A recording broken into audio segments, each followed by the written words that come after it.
In the early days of the internet, radical libertarians were scattered, lonely, and faceless.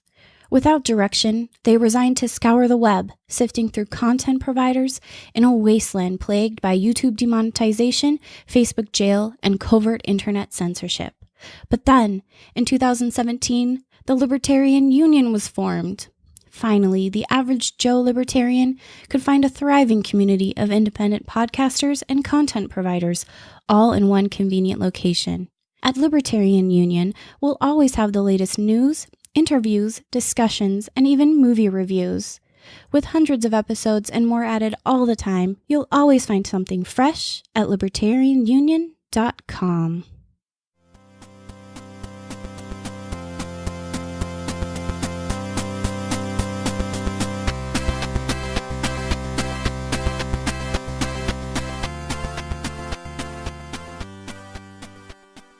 Hey everyone, it's Daniel Elwood and Robert Johnson, the Last Nighters, and we're going to talk about Smallfoot tonight with a special guest, Rocky Fahrenberg of the Noisemaker podcast and also other famous things. But before we get to him, I want to mention that we are part of the Launchpad Media, and so you can find this show and many more at thelaunchpadmedia.com, where they're always launching new ideas in your direction. This is episode 55 of the show. You can find the show notes more at lastnighters.com/55. Hello, Robert, and then let's introduce Rocky. Ask him about, here, you ask him to describe himself after you say how you are. Oh. Well, I'm a little bit sore, but I'm excited to be here. I don't really have to do anything but sit in this chair and flap my gums. So, hey, Rocky, how's it going, man? Very short introduction. Well, everything's going great over here. Getting ready. This is my technically my Sunday, so I get to get back to work at about 3 o'clock in the morning. So hitting the grind, trying to make that money, and taking care of business. This 5 on 3 off schedule I just started this year is it's nice and horrible all at the same time. You cram what? How many hours into 5 days?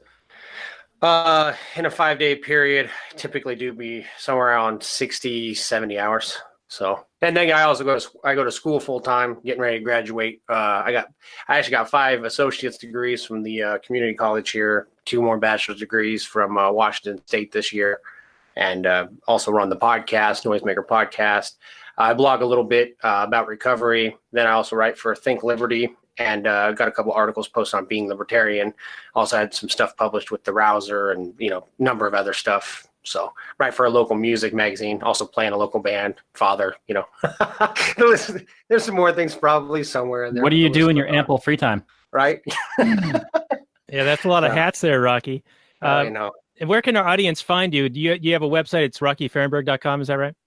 Yeah, Rocky Fahrenberg, F as in Frank, ERREN, B as in boy, URG. And I try to consolidate as much of my stuff right there into one place. So.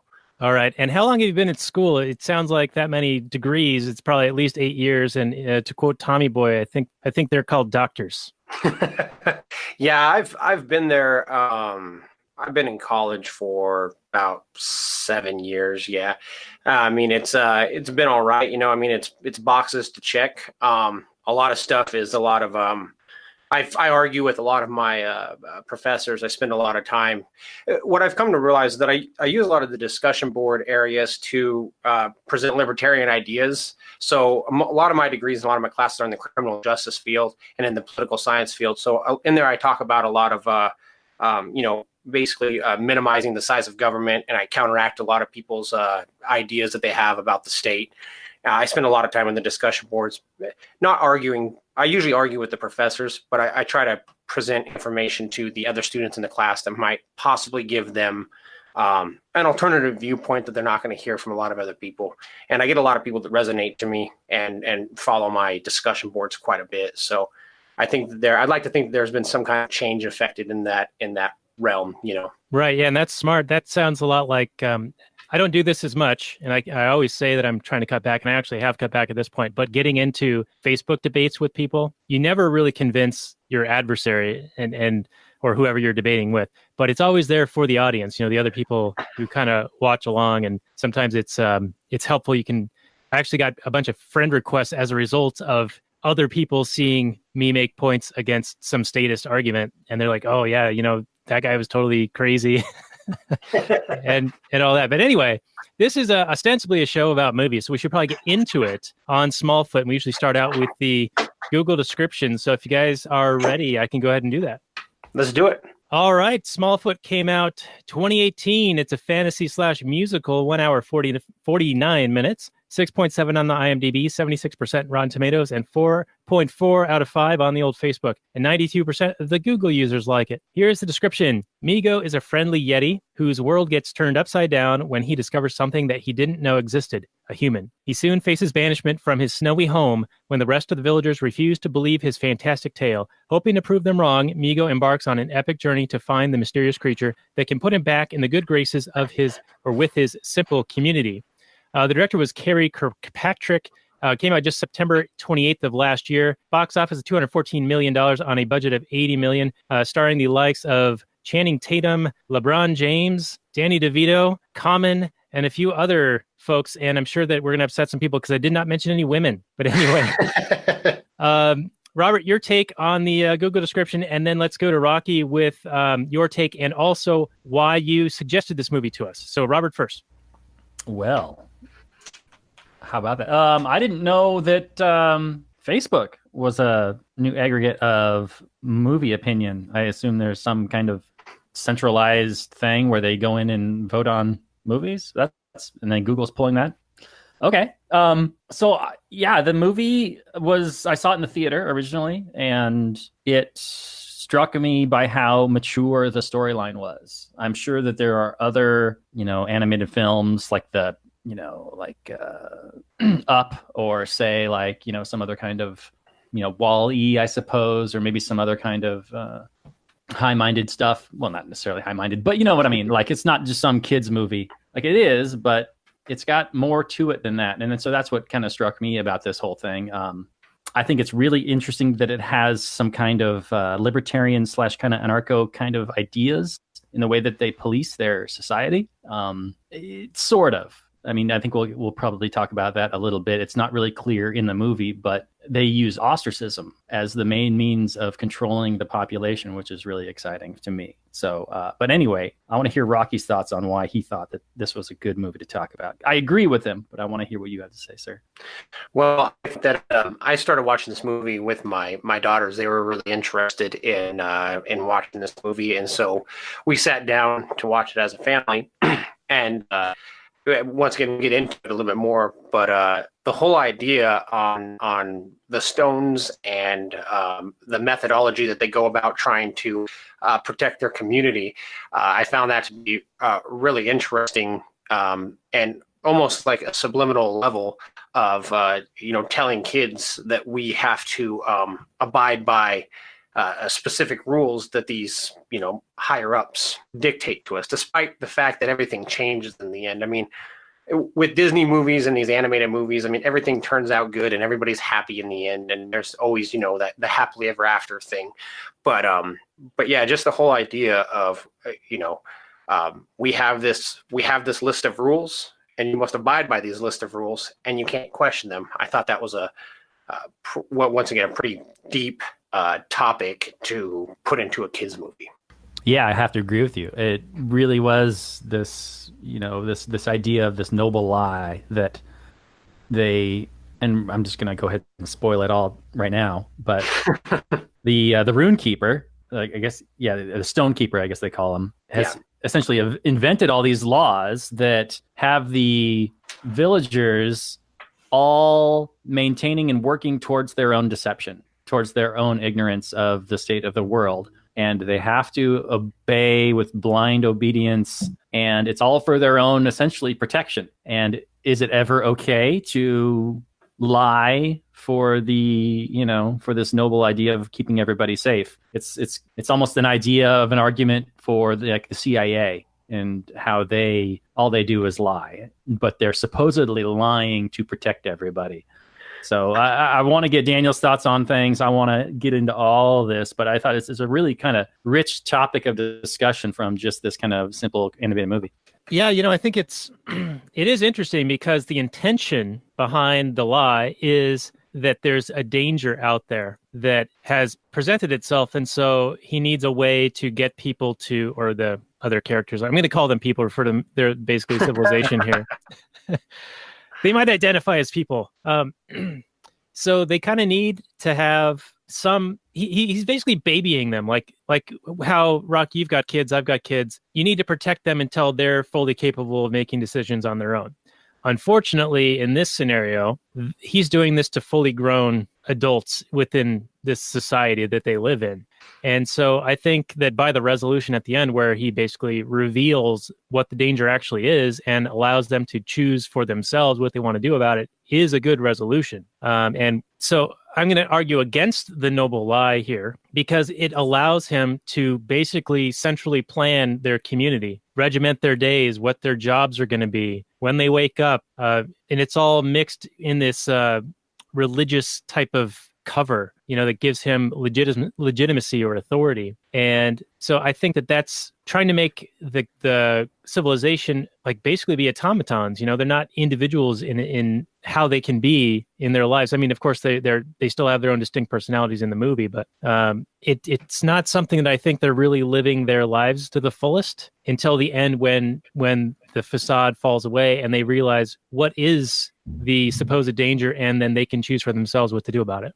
Yeah, I find it hard to argue against that. That's essentially my take on it. But I do want to ask you about, and I want to, if Rocky's got any more further thoughts on this, I don't want to cut him off. But I do want to ask you about how you felt, because, in my ideal society, ostracism and societal pressures would function to maintain cohesion and balance and, a sense of peace and normalcy.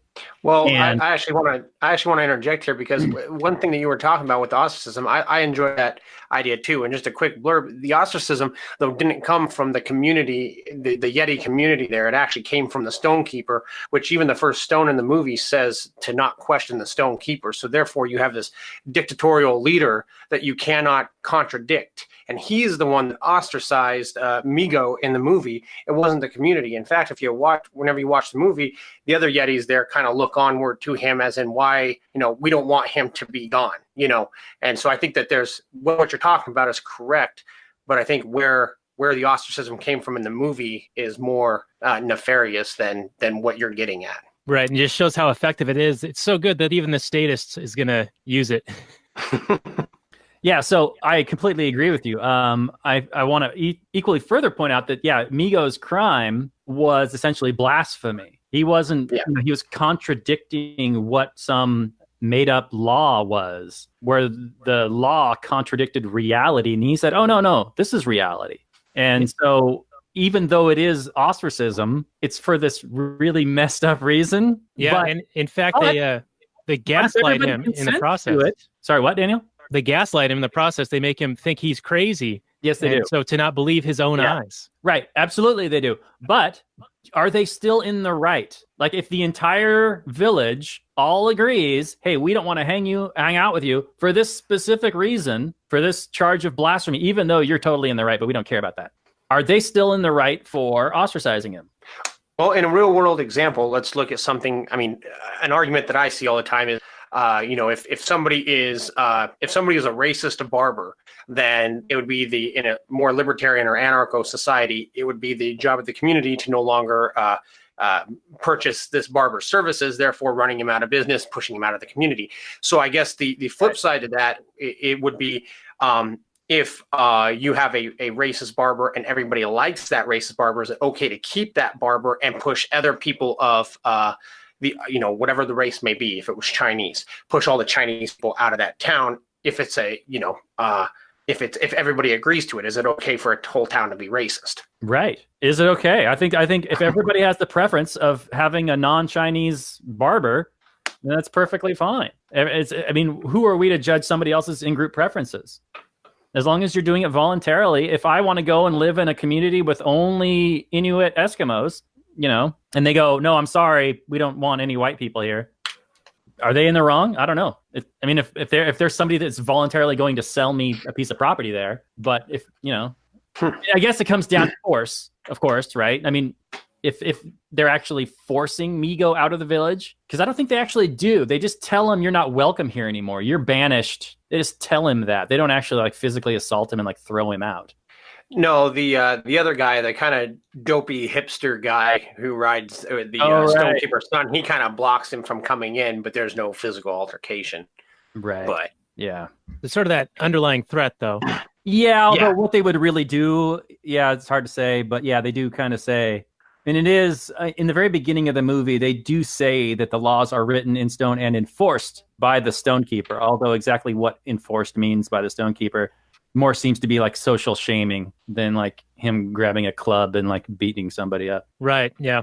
Now, I wanted to get back to the automaton kind of point I was making in the opening here, because I wrote in my notes that essentially what they're trying to have here is what in economics we would call an evenly rotating economy, which is really just a construct of the mind so that you can sort of work out what might happen if certain factors were to change in that. But essentially, you'd end up with no progress and no change. Like everything would be consistent and the same, and it would be a very high time preference society. Like there'd be no reason to save for the future or to accumulate capital or to innovate or do anything to progress. So you would have no elongation of the structure of production. You'd have no increased efficiency in your ability to produce goods. And so you would have a stagnant society that would stay at a primitive level. And that is, of course, what a lot of socialists don't realize what they're advocating for, but that's where it would end up. Yeah, and the movie kind of presents that, right? I mean, even though they're on a mountaintop and whatever, we don't know how old this society is. They have this kind of fancy machinery underneath, but above ground, they're basically living in caves. Well, also what a lot of that is that all the innovation, all the creativity obviously has come from the stone keepers to, have this set up in a way that they feel the myth themselves. I think somebody else said something about that a little earlier. The whole setup, everybody's job, though it's menial, builds into feeling that lie. The one big question that I had about, especially that underground area where they were, turning the ice into steam to kind of separate the Yetis and the people. I want to know that if nobody knew about it, who built all that stuff underneath the mountain? Because they had to keep it all a secret. So who built all that? I mean, that was obviously there's no answer to that question, but I found that kind of maybe a plot hole in the story. Yeah, it kind of implies that there were stone keepers. They were like over the hundreds and thousands of years, just digging away at it, building it slowly. But they would have had to all built it all at one time, right? Because you have to have the clouds to block off the view of the rest of the world. I don't know. Yeah, I think it would have to be an intergenerational thing where, I mean, the whole impetus for the concealment of their society was that when they did interact with humans before, they were hunted and there was violence and altercations. And so that society, that generation of the Yetis all experienced that. And those that survived must have created this artificial structure, this religious and intellectual mysticism to maintain this facade. And then future generations, new members of the society being born into it would have been trained, indoctrinated in their government school.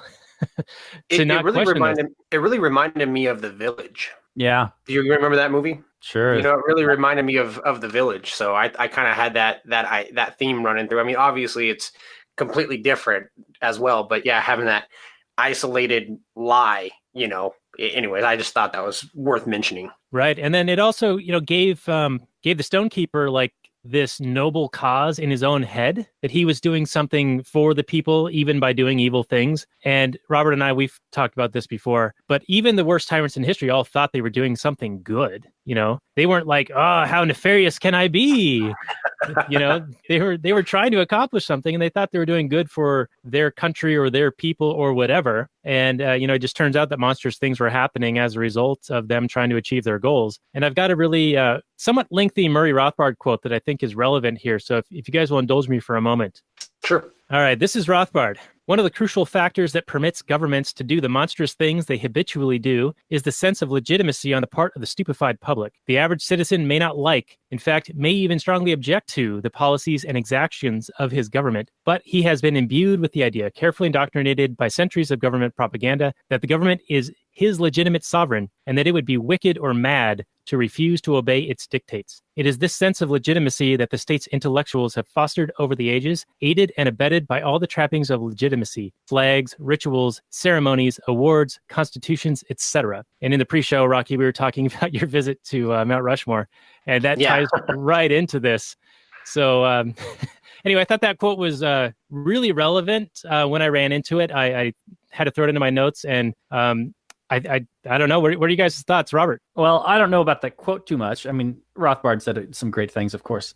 But I was just off in my own head thinking about just the way that this movie, you know, how we always say that government is a religion and the state is essentially, you know, the figureheads and they're like the priest class and that sort of thing. In this movie, like the government is definitely the priest class and they're kind of one and the same. And everybody looks to this one priest person as the kind of like ruler of society. Although, you know, one without necessarily like overt violence where the state is. And I don't know if I wouldn't prefer that. I think I would prefer that. Like, you know, how Jordan Peterson says, you know, you take away Christianity, if you dump, you know, religion, what fills the gap? What fills that hole in society? And it's almost always government. And man, I think I'd prefer like this noble lie than, at least if it's in that sense. Even though it is, they're all treating us like children. All of them do. Government does, the priests do. Everybody treats us like children, as if they have some kind of specialized knowledge or specialized ability that only they have, or for some noble purpose that we just can't see or whatever. They feel the desire or the need to rule over us through some noble purpose or whatever reason. Yeah, I don't know. What would you prefer, Daniel? I mean, I'd prefer obviously a private property based, you know, free society, but. Well, are you basically saying like having the religion and the government kind of intertwined, or having a separation between the two? Which would I prefer? Well, at least shit this sandwich one or poop sandwich? At least this one doesn't like pretend to not be. You know what I mean? Like he's openly like a priest. He's coming up with these godly laws straight from his own mind or whatever, but at least he's not, you know, forcing anybody to do anything. So you're saying perhaps it's more of the king argument that we were having in the Outlaw King when we had the Anarcho-Viking on. He was talking about the Hans Hermann Hoppe, like between a monarchy and a democracy, monarchy would have preferential outcomes due to the factors of wanting to maintain the capital stock of the kingdom and not looting it for just a period of years before they're out and those types of things. Right. I mean, so in this movie, they're essentially isolationists, right? They're like Japan pre-Meiji area, like they're like serious Trump border wall people. They have this cloud which not only protects them from the humans and the humans from them, but that's like the modern media, by the way. Yeah, so at the very end, they go down the mountain, like all of them, and they meet up with the humans. And we're led to believe that this is going to lead to an exchange of ideas and blah blah blah, and like peaceful coexistence, that sort of thing. And I don't know if they wouldn't be better off, you know, staying up on the mountain. I don't know. Well, the one thing it doesn't say, government, the human government. That's not going to be used. Well, the one thing they don't say in there, it doesn't actually say if the Stonekeeper enacted any type of force on the Yetis to make them all come down. It seemed like it was assumed that given new information that all the Yetis were willing to come down and try to coexist with the people.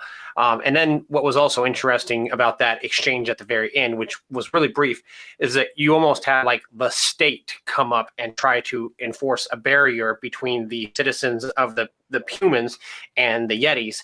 And it was the people that went between the government, the state, in order to, reach back out to the Yetis. And I thought that exchange was really unique and really different because it wasn't necessarily like the government coming to them or anything. It was this group of people that, basically broke through this human shield that they had up at that point. So, but if the Stonekeeper enacted force in order to bring them down there, telling them that they had to go down there to, meet these people, then yeah, force would be enacted. But if it was voluntary, I don't necessarily see 100% of a problem with that.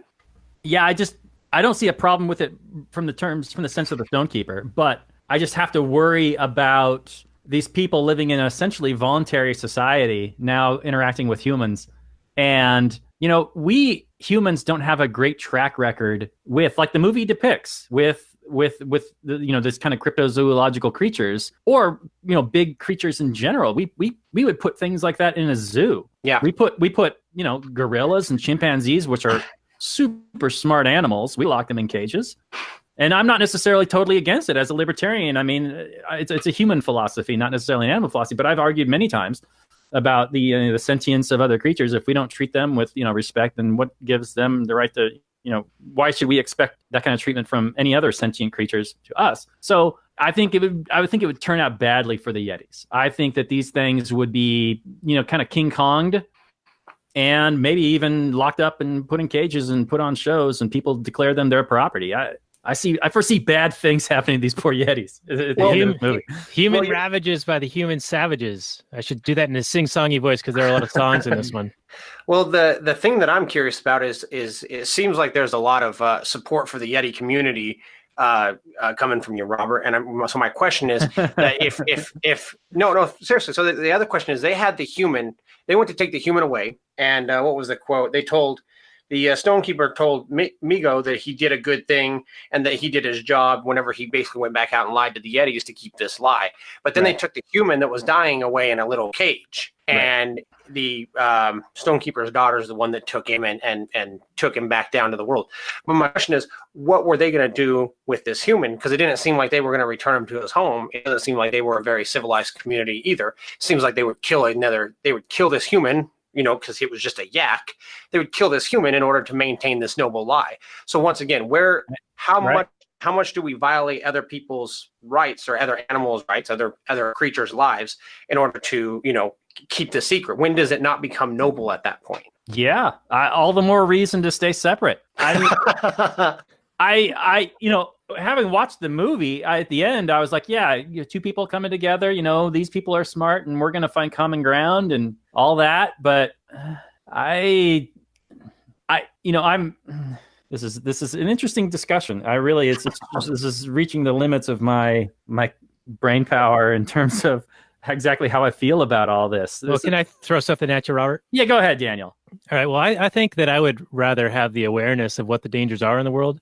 Like, I want my kids to know to not go down that dark alley or to go to that rough neighborhood or to go to some, war-torn country. I want them to be aware of it rather than just shield them from it.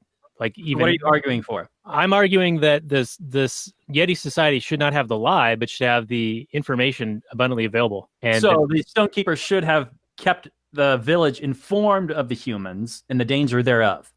Well, whatever would have happened, in the market, like it would have been a known thing that, hey, humans typically have been dangerous for us. So let's make the Yetis learn from our experience here, and they can make their own decisions. Okay. I agree with you to a certain extent. However, this is a kind of a unique scenario because you're dealing with Yetis and not humans. So if they were humans and they're like, okay, we all understand the dangers of going out into the wider world and whatnot, there's not a huge, massive amount of curiosity that's going to come pouring in from the world to this human little enclave. But if it's Yetis and one Yeti leaves, all of a sudden humans go, holy shit, Yetis are real. Everybody, check this shit out. It's blowing up on YouTube. It's blowing up on social media. Holy fucking balls. My brain is melting right now. They're real. We are going there tomorrow. Me and a billion other people are going to this little shit splat town in the middle of nowhere fucking place, and we're showing up on the front door of Yeti Central, and what do you think's going to happen? I don't know, man. Sounds like a bad news for the Yeti. And that's what that Percy character was actually trying to do, right? He was trying to drum up interest because he was part of the dinosaur media model, and his ratings were falling dramatically as a result of proliferation of competition. Yeah. And so he was willing to make a lie to boost up his ratings. Yeah, I really thought that the lying theme ran really deep within the human storyline too, because Patterson or Percy was out there and he was interested in creating a lie, and it was even while it wasn't necessarily a noble lie at the same time, they were even discussing with his partner about we create this lie so that we can generate revenue so that we can save these endangered animals. Even though that wasn't necessarily his goal in the end, they still kind of had a noble lie element to their side as well. And I thought that was kind of interesting that obviously the writers, for the screenplay kind of had this lying theme, but it was almost a different type of lie on both sides. Yeah, and I'll add one point to that. And this is on the Wikipedia, so I don't know firsthand account of this, but apparently the writers of the film used this lying. It was sparked by the emergence of alternative facts with the Trump administration. Yeah. So this was like a #resist written movie. Well, if it's on Wikipedia, it can't be a lie. Can't be wrong.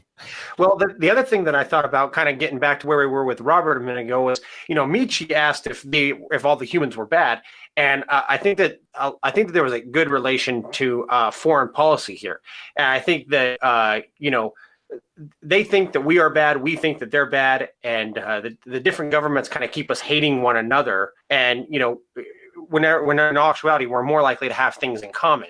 Now, obviously, Robert has the good point about this cryptozoological creature. It'll be different if it was the Yetis and people. But obviously, with what you're saying, it was a little bit more directed at the Yetis are the unknown people. They're the people maybe on the other side of the wall that Trump wants to build, and so they're foreign to us. And so what we got to do is we got to try to tear down these walls and accept everybody as who they are.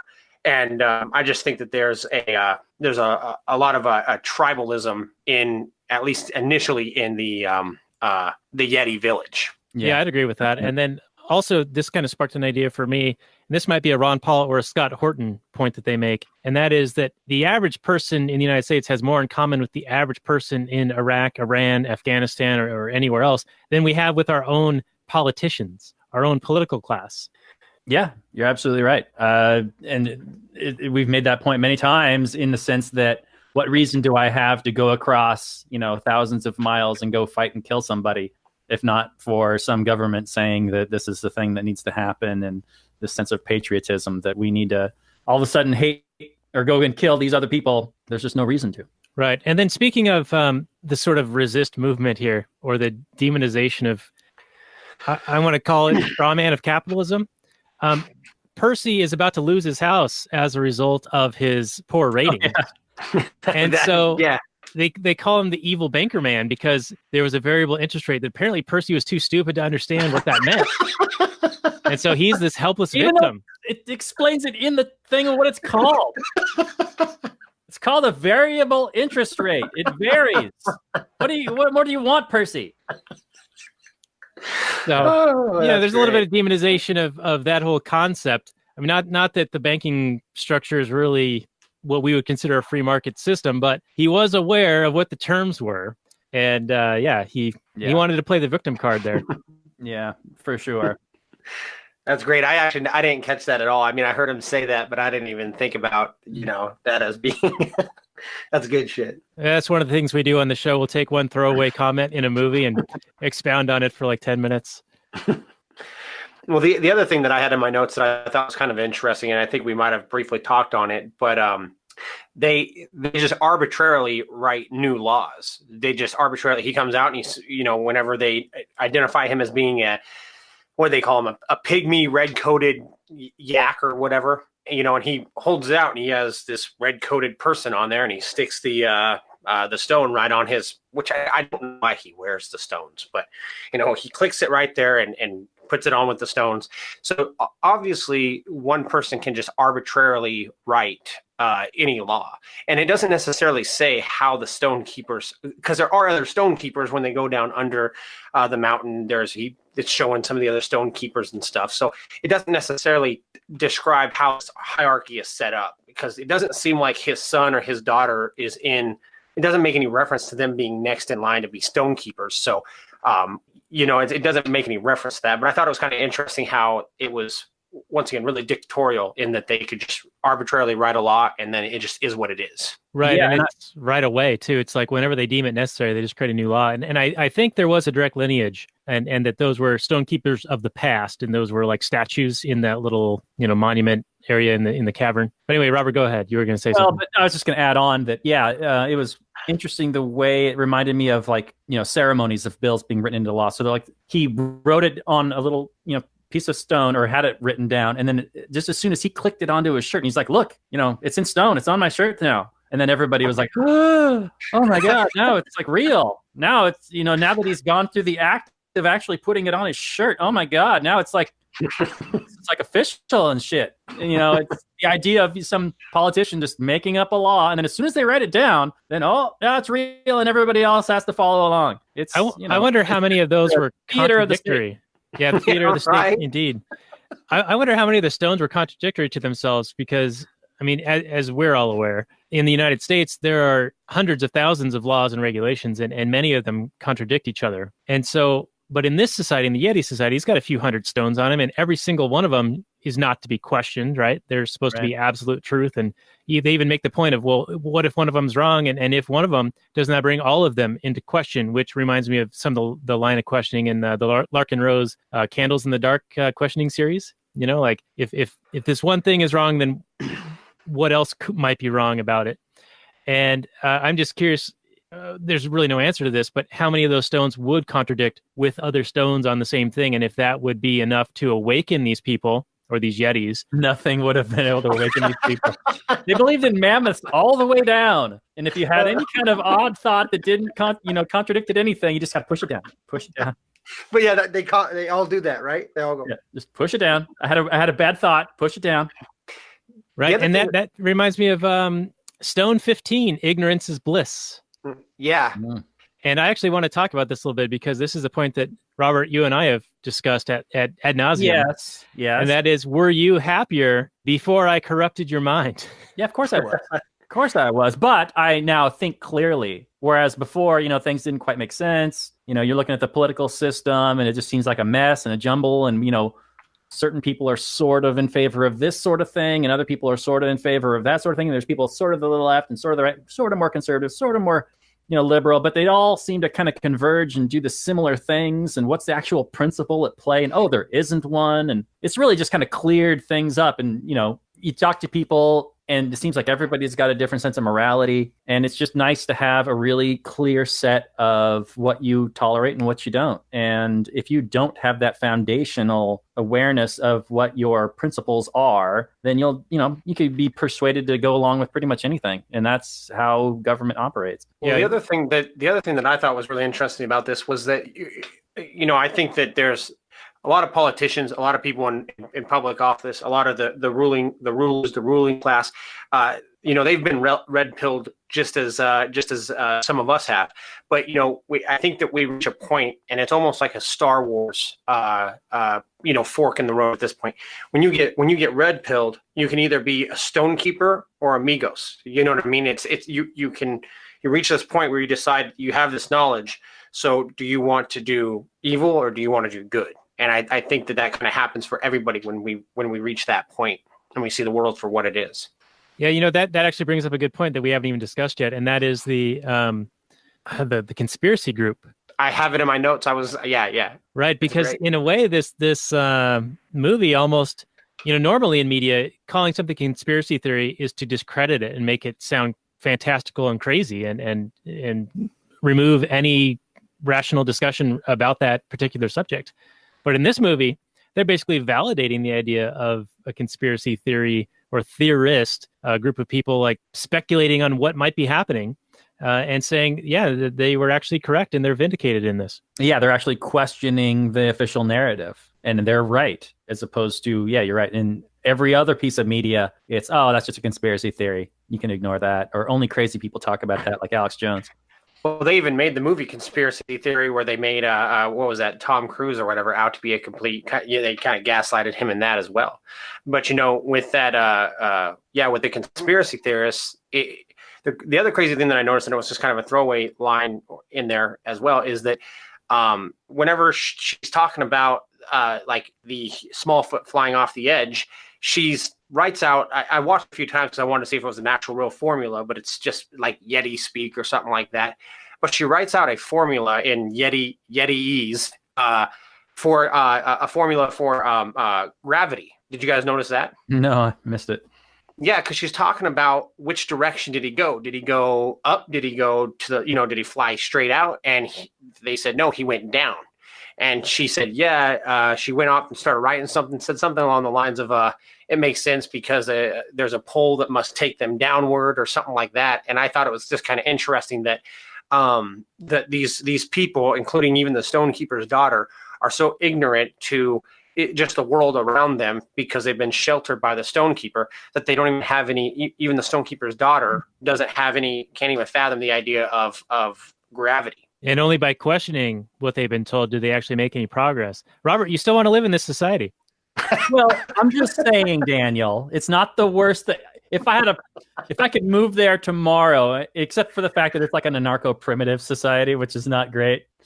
I'm not a fan. Like earlier, you pointed out the whole, the problem of stagnating technology in a socialist system. So I'm not happy about that. But with So it's not Galt's Gulch. It's like going to the Amazon and finding a tribe never discovered. Right. It's not great, but at least you're not being constantly threatened all the time. Hey, you got a dart in your neck. Maybe. Yeah. Well, Can I talk about one real dumb thing? I just want to mention just the dumb thing in this movie. There's probably other dumb things, but if you're going to design a society and it all depends on the lie being perpetuated, why would you have one of the lies be, we need to ring this gong every morning before sunrise in order to make the sun go across the sky? Well, it's a snail. But as soon as somebody oversleeps, the lie is exposed, or somebody misses the gong, the lie is exposed. Yeah, that's a pretty risky one. For the movie, but that is one risky thing if you got to keep this lie perpetuated in this society. I would not have that as one of my lies. Let me just across generations, right? So many failure points. Right. They'll just every write day. a new stone, man. They'll just write a new stone and then they're good. Maybe that's all they would. Maybe they would, but you're playing with fire. I don't know. Yeah, well, that's an amazing track record if they didn't have to have already written a new stone to explain that away.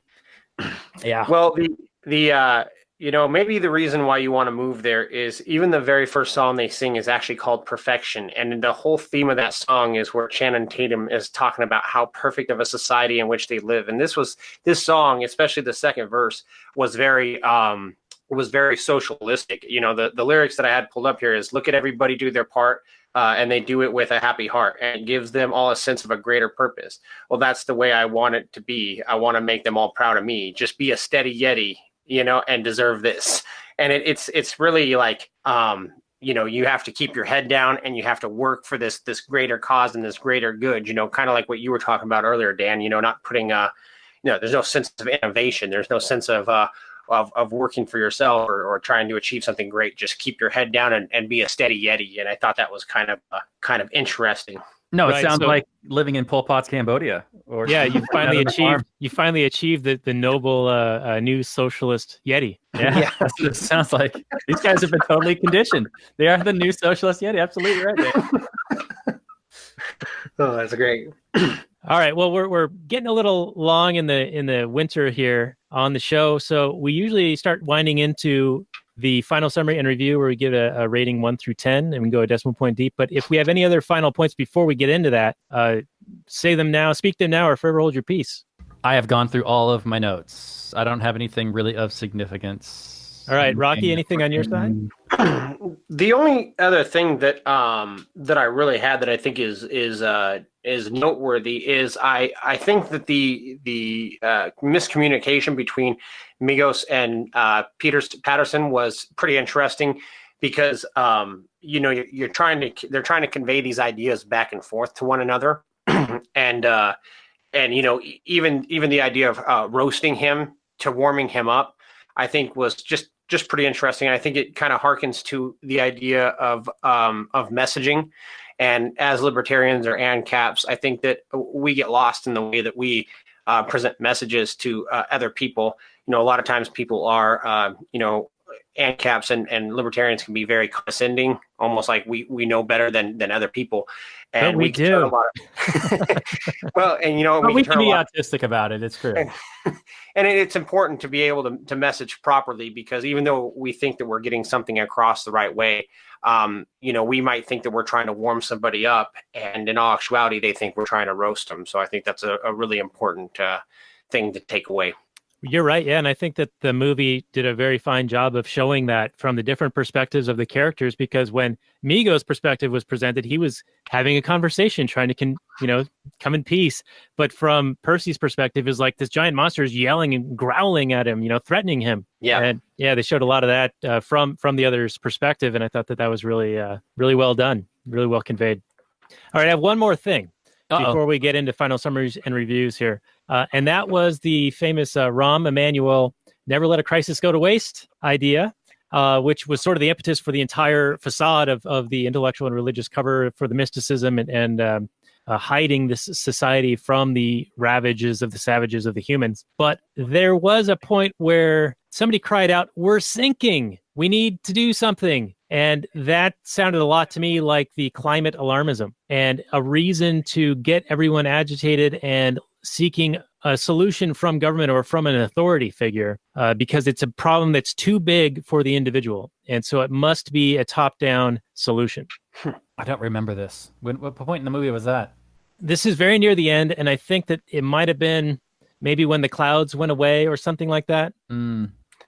It was a throwaway line, and I'm trying to make something out of it. But well, no, I mean, you got people that are indoctrinated and to always looking to an authority figure. Or, I mean, I remember back in the day, I think I was probably like 10 or 11. I think I asked my father, Dad, why do we have these people that, make laws and rule over us and stuff? I don't know if I was a really like ANCAP kid or whatever, but I was just kind of curious about why is the world set up this way? Like, what is this? And I remember his answer was, well, you need to, have division of labor. He didn't say it in these words, but he said, you need to have people whose job it is to do that thing. Like, this is a job that needs to be done. And so you designate people to do that. And I think that's what most people believe. And most people believe that these people are doing necessary labor and you want to get something as a return for your money. So when something like this happens that is big, you generally knee-jerk reaction go to, well, that's something for government to handle. And I think that's what the majority of human beings think. Well, I remember our, late afternoon basketball sessions where we were solving the problems of the world. And most of our solutions were, well, the government ought to do X about Y. And that was like how we were, educated in the school system. Like that's where you first look to solve problems. Well, and you're already paying for them, right? And you want to get a return on your investment. You want to get something out of it. You don't want to just be throwing money in a hole. So you want them to do something. And you think that government actually does anything positive. And that's the difference between, I think, us and everybody else is we recognize what government actually does. It's the big problem of the seen versus the unseen. Well, a lot of it comes into play when we think the government has some sort of power, like just automatically incorporated into it. That, we lose the fact that government only has the amount of power that we as individuals give to them. I mean, a lot of times when people are talking to me and I start ranting and raving about the government or about problems, people go, well, what do we do about it? And I, typically tell them, there's not much you can do until enough people are fed up in order to no longer voluntarily surrender that power to the government, because the government has no power in which what we give to them. So what I'm getting at is that we consciously think or have it ingrained into us through school that the government has some sort of power to fix problems, has some sort of power to do this stuff. And so initially what we think is, hey, there's this problem, government should fix it. But in all actuality, government doesn't have the problem to do anything other than steal money from people and create regulation. Yeah, that's an excellent point. And Robert, I think I sent you a Larkin Rose video that ties right into this, where he was talking about the idea of, even being principled, you still need to sort of sacrifice some of your own individual freedom in the effort of self-preservation. And until enough people are aware and are able to resist and feel like there's enough others willing to resist as well, to where the state wouldn't have enough resources to prevent it, you sort of have to maintain your own survival, your own minimizing the amount of intrusion in your own life. Well, isn't that the whole idea of nullification? He was talking about people being so principled to anarchist philosophy that they won't even get a driver's license or pay any taxes or, get a concealed carry permit, things like that. And I'll agree that that is a very principled stance, but it's also a stance that's going to get you a lot of friction with the state and a lot of repercussions that unfortunately are a reality. And I would prefer, until such point to where they won't impact you by not doing them, that you sort of have to pick your battles, What I'm saying is that isn't that the idea of nullification? Everybody just stops obeying this one law, and there's nothing that anybody can do about it because they can't throw everybody in a rape cage. I mean, that's the kind of the idea of nullification, at least nullifying a law, correct? Yeah. I guess in a sense it'd be like an agorist nullification. When I hear the term nullification, I think in the Tom Woodsian sense of a state nullifying a federal law, more in the technical, political science aspect. But yeah, I get what you're saying. Yeah, I didn't see that video, but it looked like the thumbnail of a recent video I did watch from Larkin, where he's talking about where being nice to statists and not, treating them with scorn, where, I tend to agree with him. There's room for both, like he says. He says there's room for both, where you're, kind of like an olive branch persona.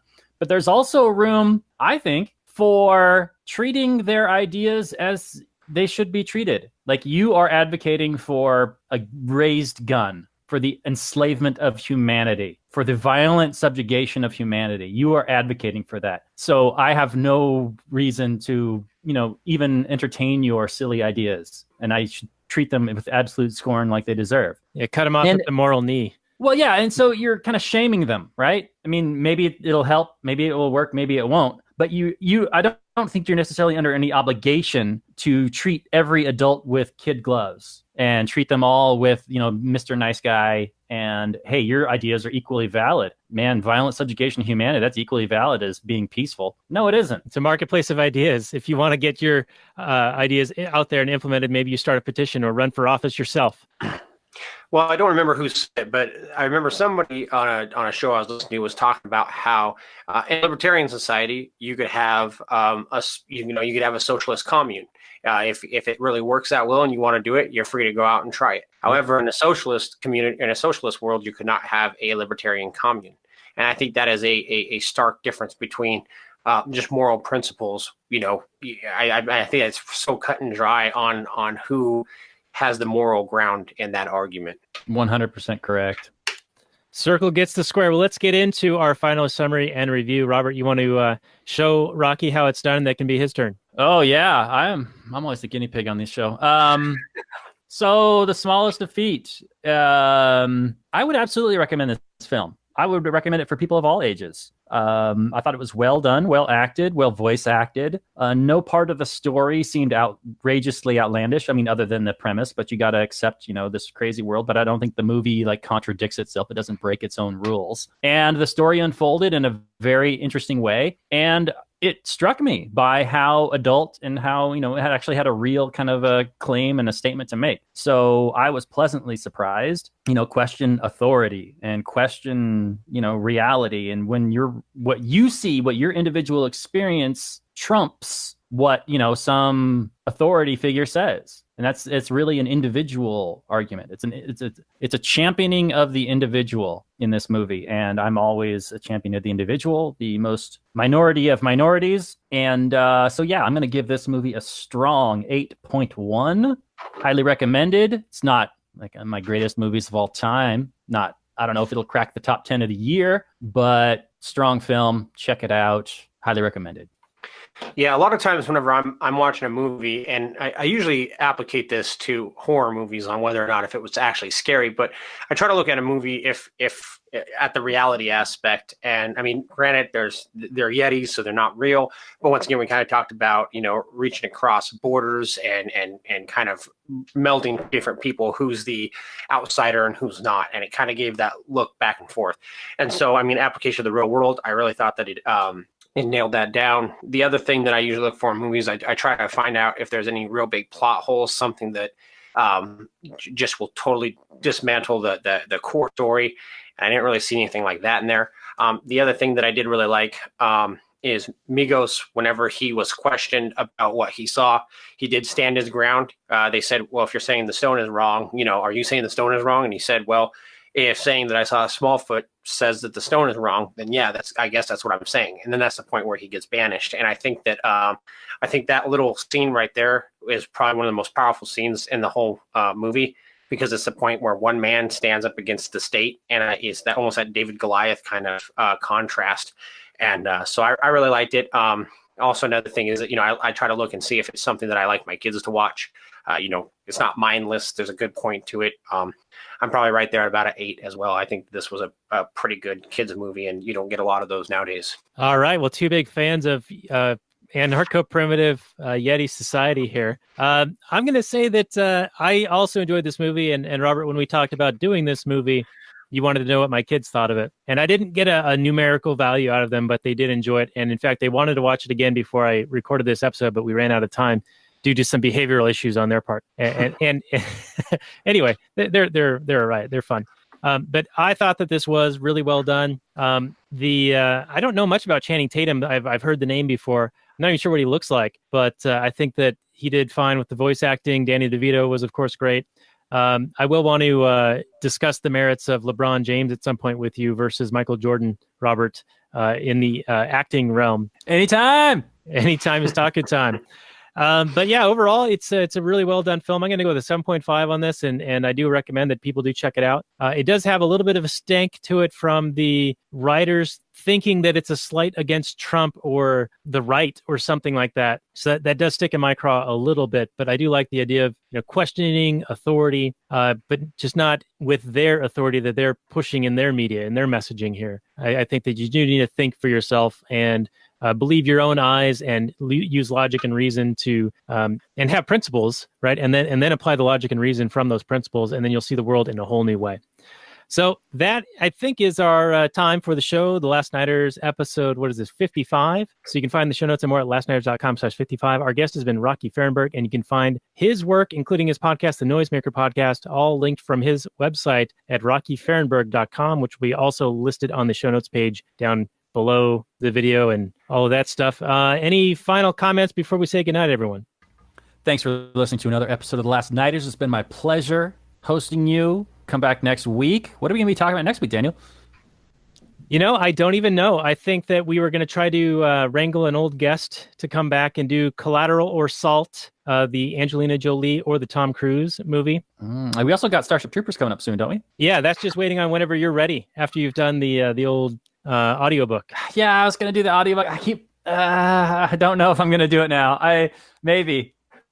Could definitely do the movie, of course, but I don't know. All right, well, let's go with Collateral and see if we can get the guest, and if not, we'll just do it anyway, because it is a fun movie. We get Tom Cruise back on the show, Jamie Foxx. It'll be fun. There's a good argument in that one. I remember it being a good movie. I don't remember the argument, but I'm down to watch it. All right, Collateral next week on The Last Nighters. Rocky, thank you for joining us for The Last Nighters episode 55. You've been a great guest. No problem. Thank you guys for having me. Much appreciated. Good night from last night.